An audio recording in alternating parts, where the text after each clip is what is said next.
여러분 안녕하세요. 저는 나이 40대의 사연에 푹 빠져서 모든 사연을 섭렵하고 제 이야기도 한번 풀어볼까 싶어 기웃거리고 있는 여자입니다.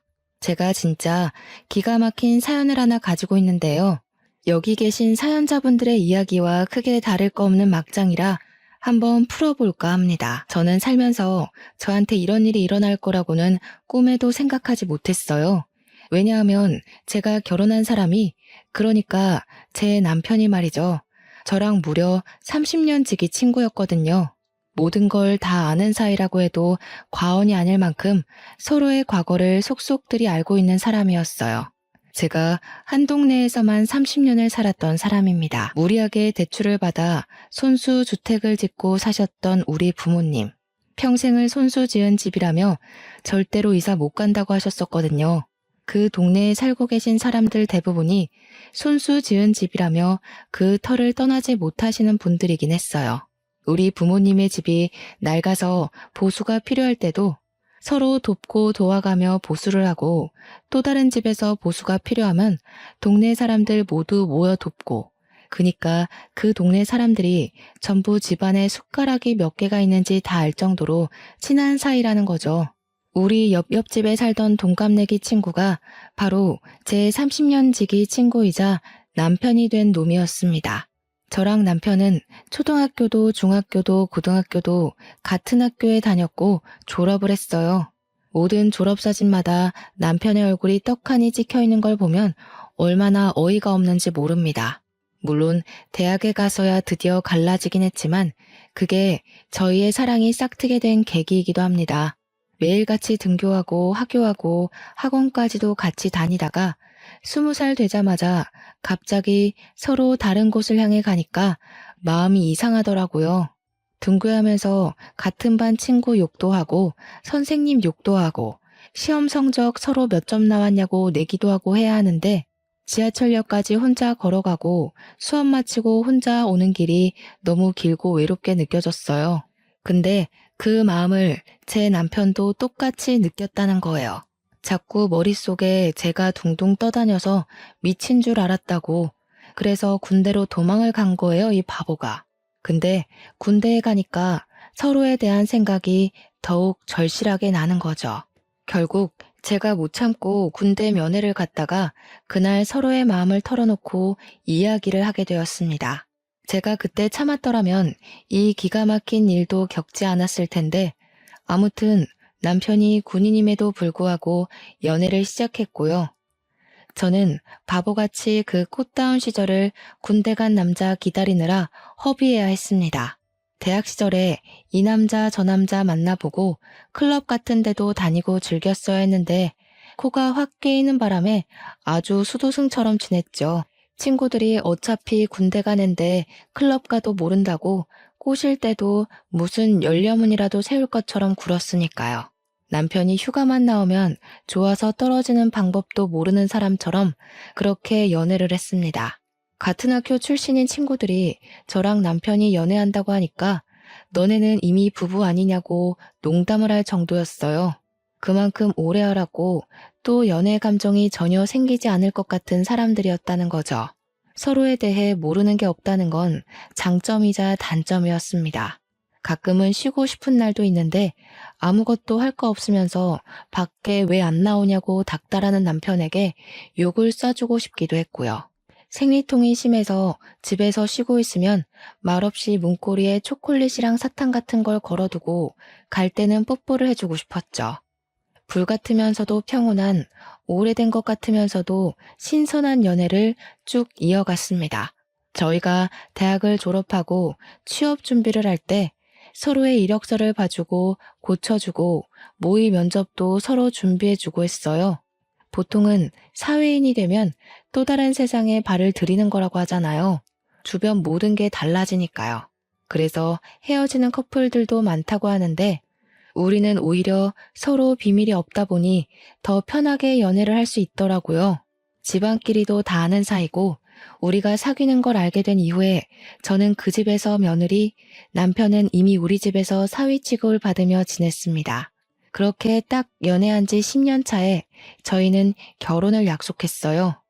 뭐 양가의 집안 사정도 다 알고 있고 숟가락이 몇 개 있는지도 아는 판에 사이좋게 허세 없는 결혼하자고 약속을 했습니다. 금전적인 문제로 의기투합이 되니까 결혼식 진행이 아주 순조롭게 착착 진행되었어요. 우리는 드디어 신혼살림까지 양가의 도움으로 얻어서 정착을 하게 되었습니다. 신혼집은 같은 동네이긴 하지만 서로의 집까지는 걸어서 15분 정도 걸리는 위치에 잡았습니다. 평생을 그 동네에 살아서 그런 건지 익숙한 동네를 떠나서 살고 싶지 않은 마음이 들기도 했고요. 부부싸움을 하게 되면 살벌하게 할 것 같아서 친정이든 시댁이든 가까운 곳으로 피신 가야 한다는 생각도 있었고요.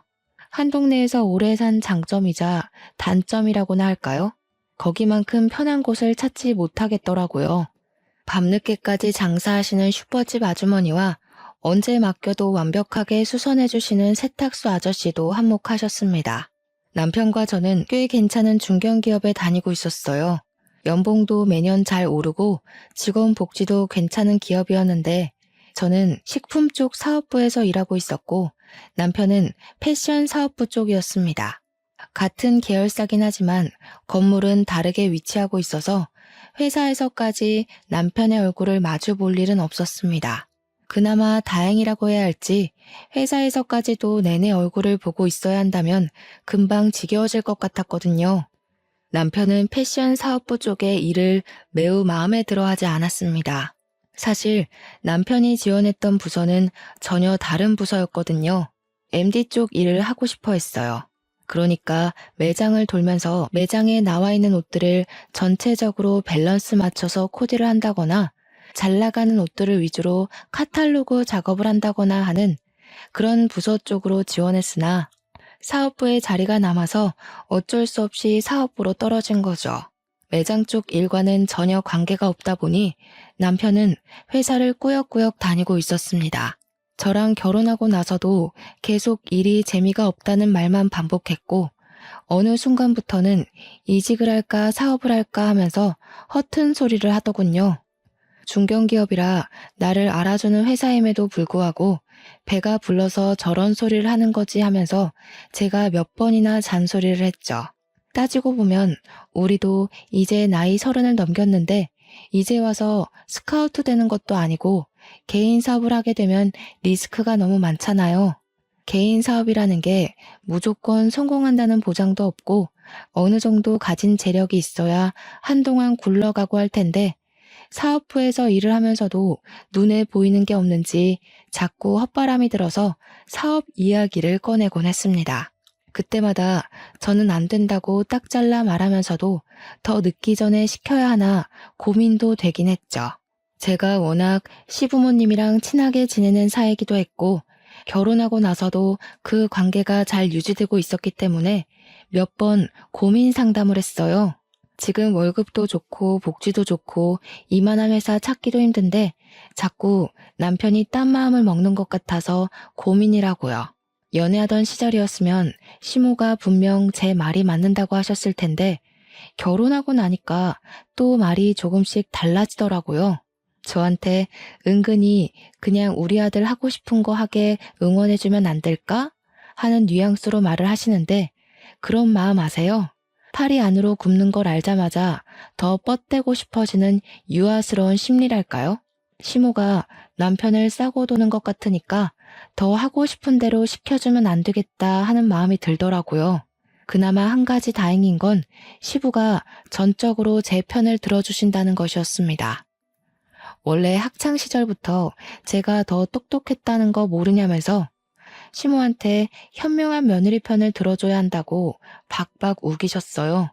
시모가 은근히 남편 올려치기 하면서 저를 깎아내리실 때도 시부가 딱 잘라서 이야기를 해주셨죠. 지금 며느리 말 중에 틀린 게 뭐가 있냐면서 애가 없어서 다행이지 애도 있는데 잘 다니던 회사 그만두고 사업하겠다고 했어 보라고 당장 이혼당하고도 할 말 없는 거 아니겠냐고 열변을 토해주셨습니다. 사업도 돈이 있어야 할 수 있는 거고 이직도 능력이 되어야 불러주는 곳이 있어야만 가는 거라 하셨어요. 시부 말이 틀린 게 하나도 없었죠. 시모가 구시렁대면서도 남편 편만 들 수 없는 상황이기도 했고요.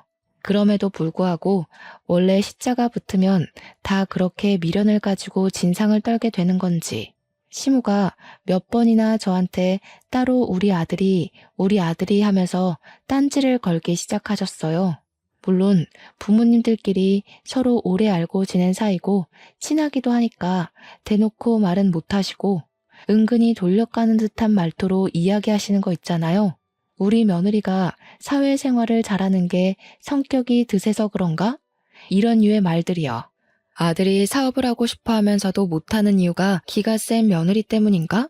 이렇게 딴지를 걸기 시작하시니까 시부한테 제가 고민 있다고 연락을 하면 아예 집이 아닌 밖으로 절 부르시더라고요. 시모 없는 데서 이야기하자 이런 뜻이었죠. 제가 또 술을 좀 하는 편이거든요. 우리 남편이나 시모나 전부 알코올이 선천적으로 잘 안 받는 체질인지 술을 안 드시고요.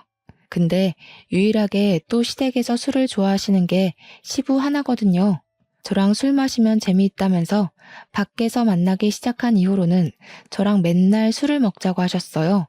물론 시부가 마시는 것도 많이 사주시고 저도 엄청 챙겨주시고 술자리도 편안해서 저도 좋다고 나가서 술을 마셨죠. 그러다 보니 시부랑 저랑 진짜 친구처럼 친해지더라고요. 어딜 가든 제 편을 꼭 들어주겠다고 손가락까지 걸고 약속을 했어요. 천군만마 든든한 아군을 얻은 기분이라 너무너무 좋았습니다.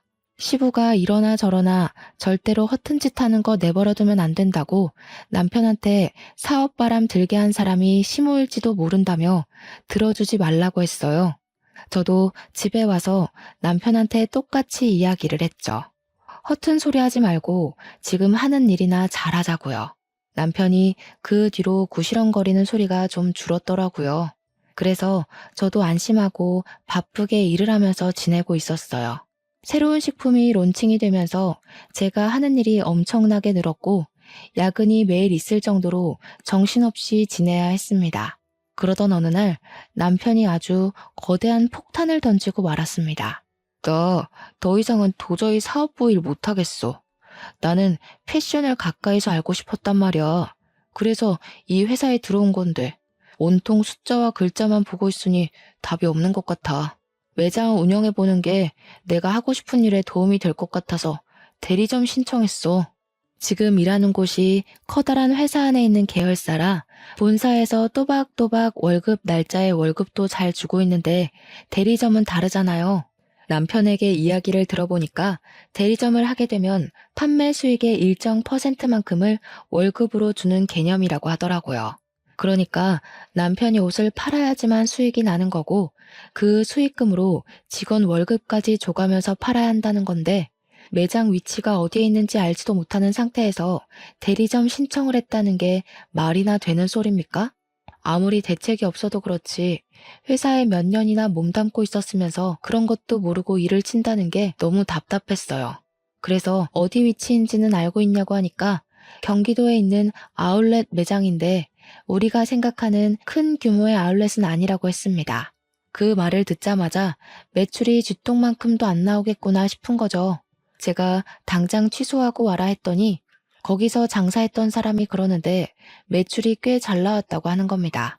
저는 진짜 이 모질이를 어떻게 해야 하나 싶었습니다. 장사도 잘 되는데 그 사람은 왜 접었대?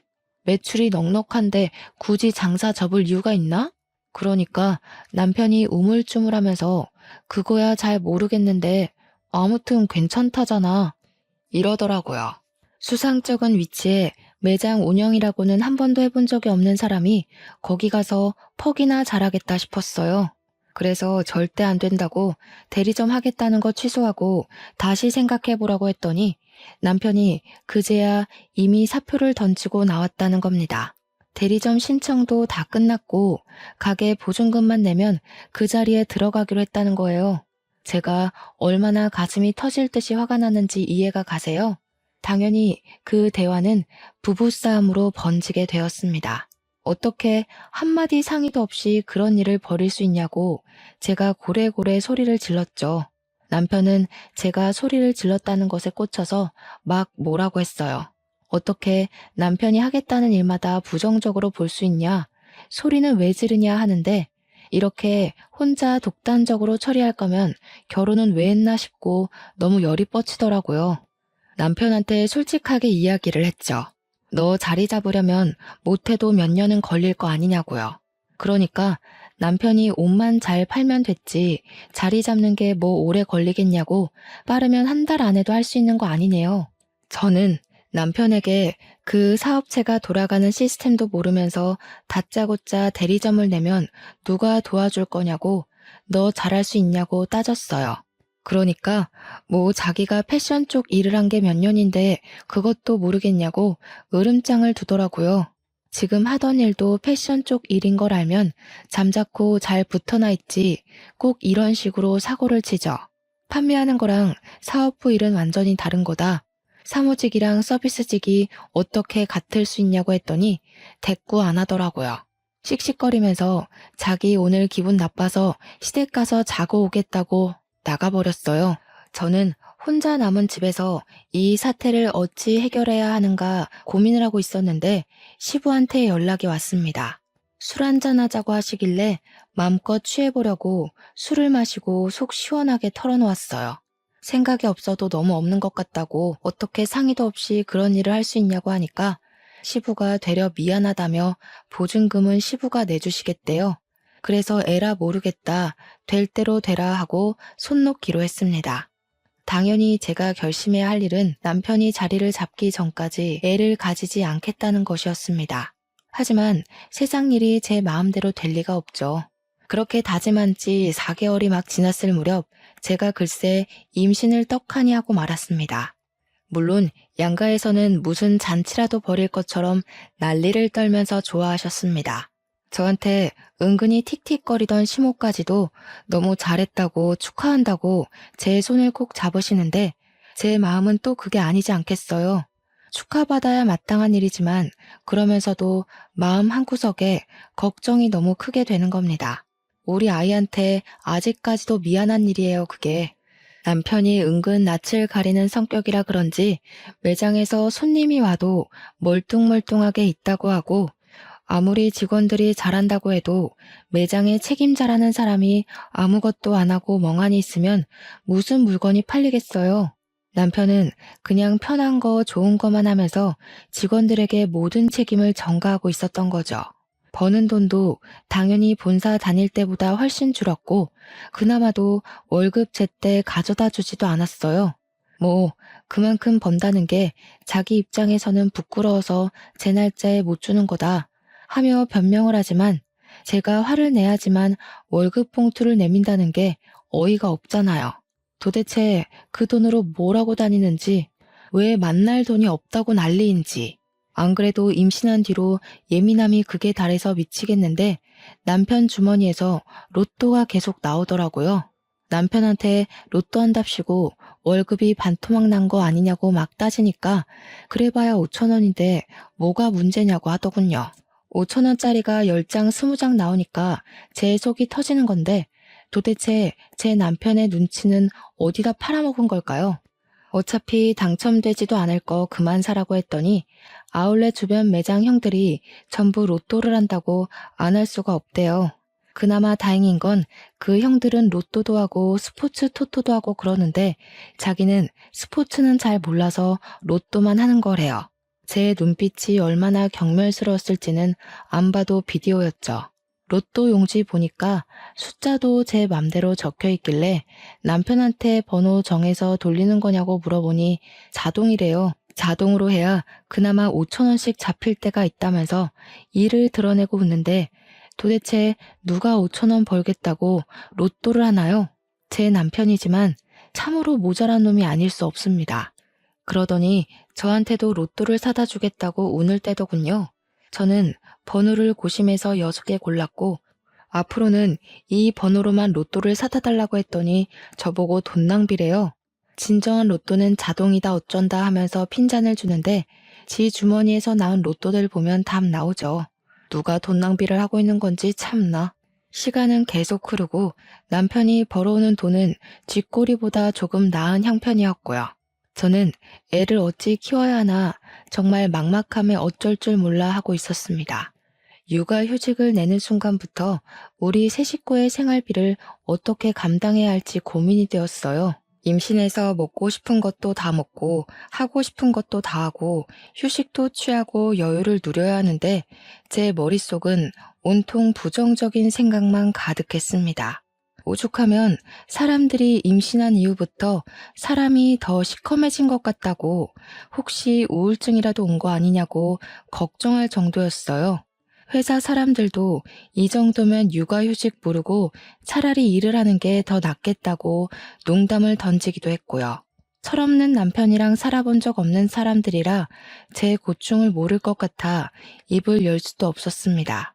거기다가 우리 집 남편 놈은 점점 수상한 행동을 하기 시작했어요. 제가 임신하고 6개월 차에 접어들어가니까 아무리 그래도 배불뚝이가 되더라고요. 살도 많이 찌고 다리도 맨날 퉁퉁 붓고 결혼 반지가 들어가지 않을 정도로 손가락도 퉁퉁 부었고요. 몸이 정말 너무 힘들고 허리도 하루 종일 시큰거리고 기침만 하면 갈비뼈가 부러질 것 같은 고통이 일더라고요.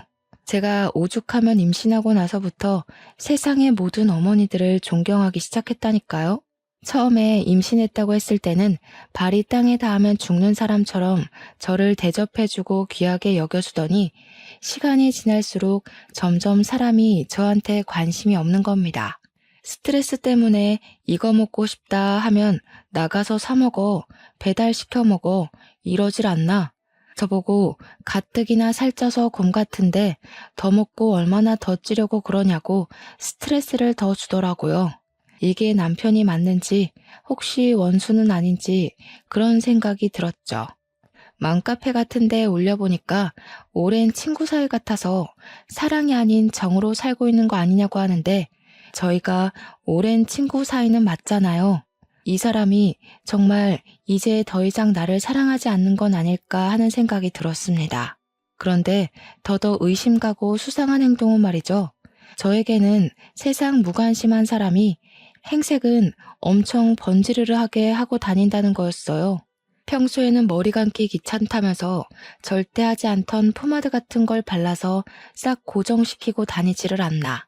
행커치브 같은 것도 그날 코디에 맞춰서 일일이 갈아 끼우고 다니고 구두도 못 본 사이에 여러 켤레를 샀더라고요.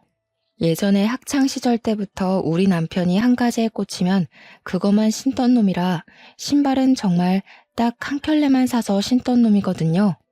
그런데 뭐 기분에 맞춰서 로퍼를 신어야 되니 윙팁이 어쩌니 하면서 못 알아들을 소리만 하는데 이런 꼴을 보고도 의심하지 않을 여자가 있을까요?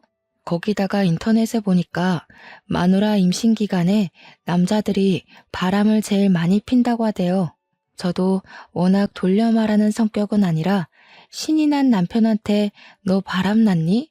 하고 물어봤어요. 그러니까 남편이 갑자기 딱 정색하면서 무슨 그런 소리를 하냐고 기분 나쁘다면서 출근한다고 나갔습니다. 뭔가 티나게 어깨도 굽고 갑자기 정색하면서 아니라고 하는 게 오히려 더 의심 가고 믿음이 전혀 안 가는 거죠. 그러더니 그날부터 매장에서 마무리하는 직원이 일을 그만두었다고 본인이 마무리 매출까지 정리하고 퇴근해야 한다고 늦는데요. 매장에 직원이 셋이나 있었는데 하나 빠진다고 남편이 모든 일을 다 떠맡게 되는 건 아니잖아요. 심지어 직원들 월급 주고 나면 본인은 그 월급보다 못한 돈 가져와서 생활비로 내미는 주제에 제가 출산이 임박해서 남편에게 마무리는 다른 직원에게 맡기고 집에 일찍 들어왔으면 좋겠다고 했어요. 물론 아이가 언제 태어날지 모르긴 하지만 낮에는 그래도 시댁이니 친정 식구들이 가까이 있어서 상관없는데 밤은 이야기가 다르잖아요. 시부모님도 친정 부모님도 일찍 주무시는 편이고 남편 아니면 구급차를 타야 하는데 그럼 꼭 남편 없이 혼자 실려가는 기분이 들 것 같고 이래저래 출산 막달이니까 일하는 시간을 줄이고 옆에 있어 달라고 했죠. 그랬더니 남편이 저한테 자기가 돈을 많이 벌어야 애도 키우고 하지 않겠냐는 겁니다. 그런 마음이 있었으면 애초에 사표를 던지지 말았어야 하는 거 아닌가 싶었지만 싸움하기 싫어서 입 밖으로 꺼내진 않았습니다. 저한테 그 정도는 이해해주라고 제가 육아휴직을 내면서 생활비도 모자란데 2배는 더 벌어야 하지 않겠냐고 하더군요. 그런데 아무리 바빠도 제가 출산하는 날에 병원을 와야 하는 거 아닌가요? 진통이 시작돼서 결국 구급차 타고 산부인과에서 보호자 연락을 받은 양가 부모님이 죄다 오셨는데 남편만 오지 않았어요. 제가 진짜 너무 어이가 없어서 진통을 하는 내내 눈물이 막 나오더라고요. 아프기도 하고 서럽기도 하고요. 오죽하면 우리 아들 하면서 챙기는 시모도 우리 부모님 앞에서 어쩔 줄 몰라 하더라고요. 의사도 간호사도 남편분 찾는데 이 원수는 일이 바쁘면 얼마나 바쁘다고 마누라 출산하는 날 나타나지도 않는지 조리원에 가서도 진짜 많이 서운했어요. 다른 남편들 7시면 퇴근해서 조리원으로 찾아오는데 우리 남편은 밤 11시나 돼야 슬슬 기어 들어오는 겁니다. 너무 늦게 오니까 조리원에서 문단속 하시는 분들이 불편해하고 신랑분이 너무 늦게 오신다고 하는 게 그게 다 구박처럼 들렸어요. 남편이 늦게 오니까 애도 못 보고 프로그램 참여도 못하고 제가 진짜 서운했어요. 남편이라고 일주일에 7번 출근하는 건 아니지 않겠어요. 쉬는 날에 조리원 프로그램 좀 참여하려고 했는데 쉬고 싶다면서 집에 가버리는 거예요. 조리원에 저 혼자 두고서 쉬고 싶다고 가버리는데 너무 어이가 없었습니다. 조리원 퇴소에서는 더 막장이었어요. 저는 애 보느라 정신이 없는데 남편이라는 놈은 자기 피곤하다고 작은 방 가서 자버리는 게 아니겠어요? 저는 울고 보채는 애 달래고 놀아주고 안아주고 하느라 정신이 없는데 회식이 있었다면서 술을 먹고 들어오질 않나 저한테 주는 건 로또 한 장이 끝이었습니다. 저한테 미안하다는 소리 한마디 없었어요. 엄청나게 짜증나고 서운하고 저는 애 돌보는 기계가 된 느낌까지 받고 이게 바로 산후 우울증이라는 사실을 몰랐습니다. 아기를 한 6개월쯤까지 키웠을 때 우리 부부는 거의 대화를 하지 않게 되었어요. 저도 집에서 육아휴직을 내고 애만 보고 있었고 남편은 쥐꼬리 월급 가져다 주면서 생색은 엄청나게 내고 집에서도 핸드폰만 보고 있으면서 계속 뭐가 좋다 싫다 했는지 아이씨 이랬다가 아싸 이랬다가 난리도 아니더라고요.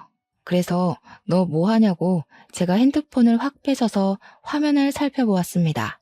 그러니까 이 미친놈이 불법 사행성 토토 같은 거를 하고 있더라고요. 제가 놀래서 이게 다 뭔가 하면서 이것저것 눌러보니까 만지지 말라고 저한테 소리를 치는데 충전 내역이 딱 뜨더라고요. 충전 금액이 무려 500만 원이나 되는 겁니다. 저한테 돈 못 벌었다면서 월급 엄청 조금 가져다 주던 게 알고 보니 토토하느라 돈을 써서 조금밖에 못 주던 거였어요. 제가 그 사실을 알고 얼마나 큰 충격과 배신감을 느꼈을지 상상은 가십니까? 충전 내역을 살려보는데 여태 쏟아부었던 돈이 몇백이 아니라 몇천 단위까지 올라가더라고요. 애까지 낳은 마당에 사행성 도박에 빠져서 이 정도 돈을 쓰다니 진짜 생각이 없어도 너무 없는 거죠. 제가 열이 받아서 수입이 도대체 얼마나 되는 거냐고 정확하게 말해보라고 했더니 모른다고 딱 잡아떼는 겁니다.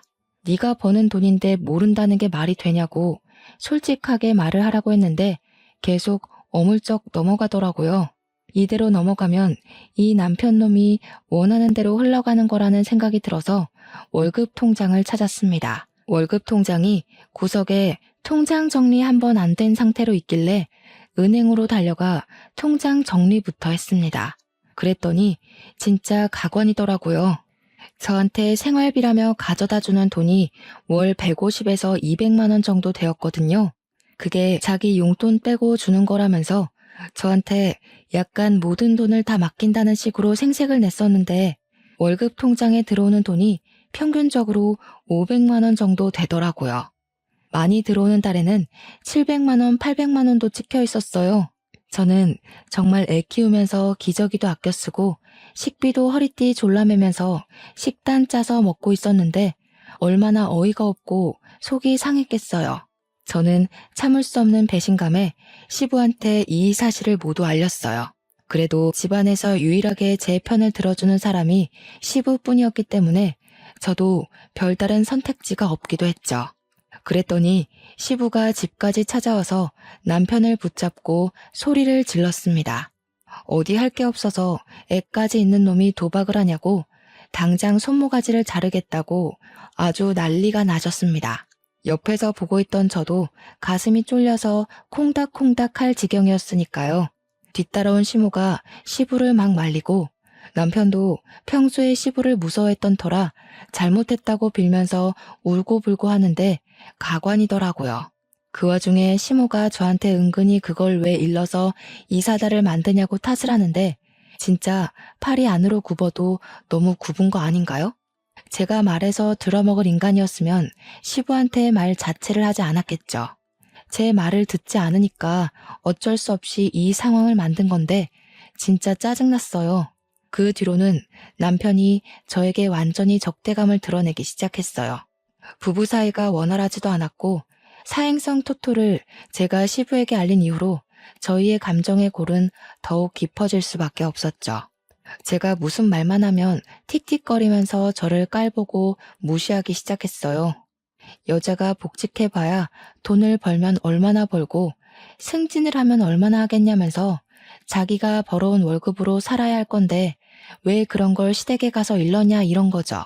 제가 눈이라도 치켜뜨면 또 시부한테 가서 이럴 거냐고 비아냥거리는데 저희가 또 30년 지기 친구잖아요. 서로 말이 곱게 나가질 않는 거죠. 거기다가 활용점정으로 남편이 술 먹고 들어온 것도 열이 받는데 옷에 여자 화장품까지 묻혀온 거예요. 제가 이걸 그냥 참아줘야 할까요? 제 성격에 절대로 참아줄 수 없었죠.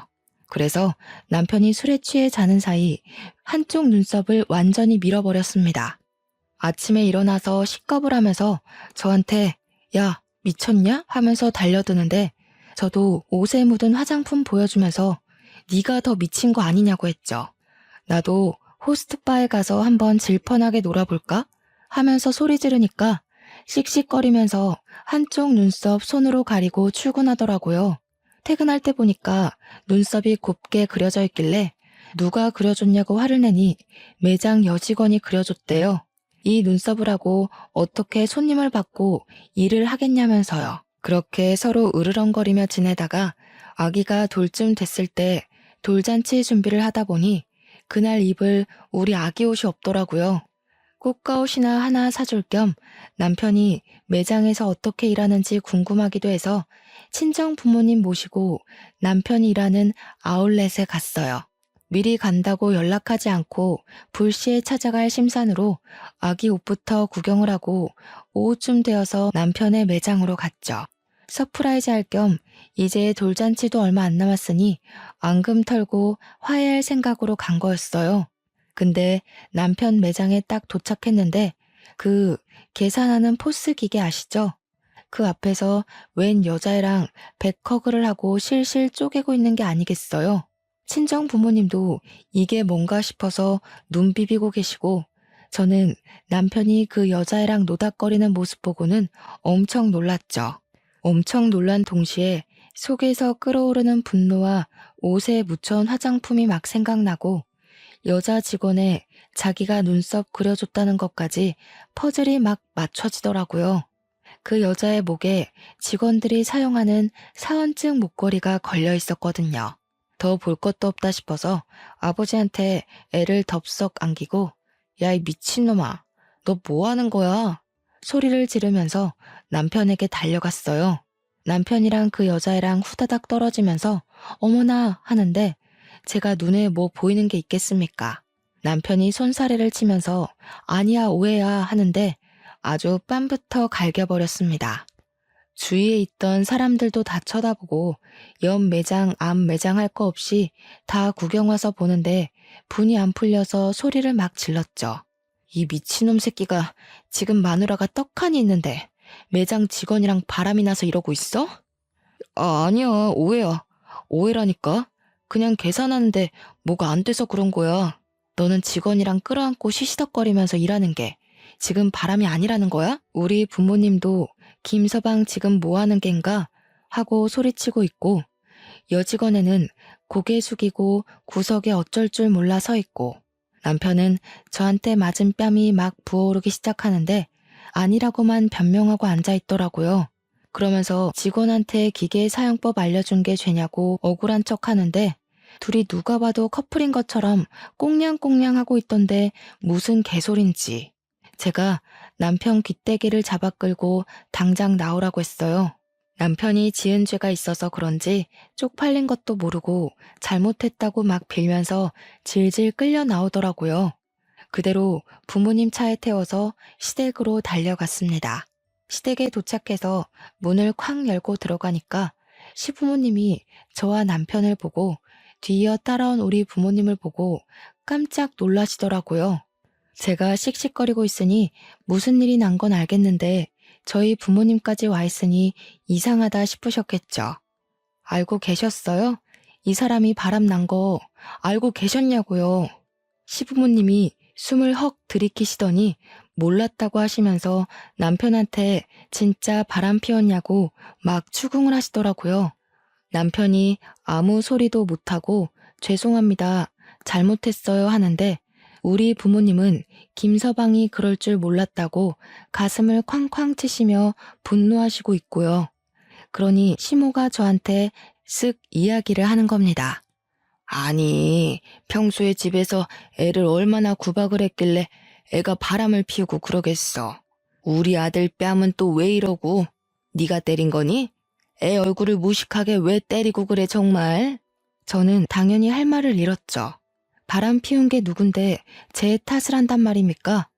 평소에 제 편만 들던 시부는 아이가 떡하니 저희 부모님 품에 있는데 담배만 뻑뻑 피워대시고요. 세상에 너무나도 실망스럽더라고요. 아니, 얘기 들어보니까 우리 애가 오해라고 하는구먼 뭘. 바람 피운 것도 아니라는데 애를 때리긴 왜 때려? 내가 이거 그냥은 못 넘어가. 이혼해 너네. 시모가 되려 큰 소리를 치니까 기가 막혔죠. 남자가 사회생활하다 보면 한 번쯤 실수도 하고 그런 거 아니겠습니까? 어차피 지금 며느라가 복직도 못할 텐데 그냥 눈 딱 한 번 감고 넘어갑시다. 결정적일 때 팔이 안으로 굽는 걸 경험하게 된 거죠. 그래서 제가 그 여자 불러보라고 했더니 남편이 걔는 어려서 아무것도 모르는 애라고 하더라고요. 지금 누가 누구 앞에서 그 여자 편을 든답니까? 나랑 이혼하는 건 둘째치고 걔 이야기도 들어보자고 당장 데려오라고 난리법석을 떨었습니다. 그랬더니 남편이 그 여자애는 죽어도 못 부른다고 차라리 이혼을 하재요. 우리 부모님도 기가 막혔는지 사람을 잘못 봐도 한참을 잘못 봤다며 이혼하라고 내 딸 상처받는 거 죽어도 못 본다고 했습니다. 제가 남편 보고 짐 싸서 너네 집 가라고 하니까 군소리 없이 짐 챙겨서 시댁으로 가더라고요. 저도 이혼하기로 완전히 마음 굳혔고 30년 지기 친구고 나발이고 정말 하나도 소용없더라고요. 며칠 뒤에 이혼 서류 싹 작성해서 시댁에 들고 갔더니 집안에서 하하호호 웃는 소리가 막 들리는 겁니다. 누구 속은 다 뒤집어졌는데 자기들끼리 재미있는 일이라도 있나 보지 싶어서 비밀번호 열고 들어갔더니 거실에서 삼겹살을 구워 먹고 있더라고요. 가운데에 떡하니 그 상간녀인 매장 여직원까지 끼워서요. 저보고 다들 얼음처럼 굳었는데 너무 화가 나니까 사람이 차분해지고 웃음이 나더라고요. 그대로 달려가서 프라이팬을 뒤집어 엎었습니다. 그러니 다들 삼겹살 기름이 튀어서 막 소리 지르고 벌떡 일어나서 난리도 아니었어요. 그 가운데에 이혼 서류를 던지고 이혼하자고 했죠. 유부남 꼬셔서 바람 피운 너도 참 답 없다. 너도 이 새끼 도박쟁이인 건 알고 만나니? 아님 너도 같이 도박해? 다들 저한테 뭐라고 한 소리 하는데 다 무시하고 시댁을 나왔습니다. 며칠 뒤에 이혼 소장 접수됐다고 연락이 오더라고요. 저도 재판기일까지 집을 정리하고 친정으로 돌아왔고요. 신혼집은 팔아서 반반 나눴습니다. 원래는 시부가 사준 집이었는데 재산 분할 소송하겠다고 하니 유책 배우자가 남편이라 돈을 더 뜯길 것 같았는지 딱 반 나누자고 하더라고요. 그걸 받아서 친정와서 애 키우는데 보태 쓰고 있었습니다. 이혼하고 6개월이 지나서 복직 준비도 하고 지냈는데 옆집에 전 남편이 살고 있으니 여간 불편한 게 아니었어요. 그러던 와중에 사뒀던 로또가 생각나서 아무 생각 없이 로또 번호를 맞췄는데 아니 글쎄 제가 1등에 당첨이 되었다고 떡하니 뜨는 게 아니겠습니까? 제가 너무 놀라서 이게 꿈인가 생시인가 구별이 안 가서 친정 부모님께 보여드리니 진짜 1등이 맞는다는 겁니다. 저는 떨리는 마음으로 로또를 바꾸고 바로 동네에서 제일 최근에 지어진 아파트를 계약했습니다. 그러고는 이사 준비를 하는데 저희 집이 분주하게 이사 준비를 하니 은근슬쩍 전 시모가 집 앞을 서성이며 저한테 이사 가냐고 물어보더라고요. 똥이 무서워서 피하나요? 더러워서 피하지. 제가 로또 1등이 당첨됐거든요. 그래서 저희 신식 아파트로 이사 갑니다. 로또 1등이 당첨됐다고? 예. 그것도 재산 분할 들어가야 하는 거 아니니? 이혼하고 당첨된 건데 왜 재산 분할 대상이 되겠어요? 그 전에 당첨됐는데 속인 거 아니고 내가 변호사 찾아가서 물어본다. 그러시든가. 그 뒤로 무슨 콩고물 떨어질까 싶어서 우리 집 앞을 기웃기웃하는 것을 동네 슈퍼 아줌마가 너네 아들이 바람 피워서 이혼까지 했다면서 무슨 미련이 있어 여기서 서성이냐고 쫓아주셨어요. 동네 창피하게 그런 소리 한다면서 얼굴 가리고 도망가시는데 속 시원하더라고요. 나중에 이사가고 한참 지나서 슈퍼집 아줌마가 집에 놀러 오셨다가 이야기를 전해주셨는데 전 남편은 도박 못 끊었대요. 월급은 들어오는 대로 죄다 날리고 돈은 없고 빚만 늘어나니까 상간녀도 헤어지자고 도망갔다고 하대요. 시모는 동네에 아들 바람 피운 거 죄다 소문내서 쪽팔려서 못 살겠다고 난리고 시부는 돈 없는데 이사를 갈 수도 없고 미치겠다고 맨날 술만 드신대요. 저랑 이혼하고 아주 집안 꼴이 말도 아니죠. 이래서 인과응보라는 게 존재하는 건가 봅니다. 저는 무사히 복직을 했고 남들보다 더 열심히 노력한 덕분에 승진도 했어요. 한 우물만 깊게 파다 보니 제 능력을 인정받는 날이 이렇게 찾아오곤 하네요. 벌써 우리 아이는 말도 곧잘하고 아빠의 부재를 잘 받아들이고 지내고 있습니다. 언젠가는 좋은 사람 만나서 우리 딸에게 꼭 필요한 아빠를 만들어주고 싶은 마음도 있어요. 새로운 사랑이 찾아오는 그때까지 열심히 보면서 기다리겠습니다. 여러분도 그때까지 가정의 평화를 잘 지키시고 바람 피우는 놈은 절대로 봐주지 마세요. 제 이야기는 여기서 마치겠습니다.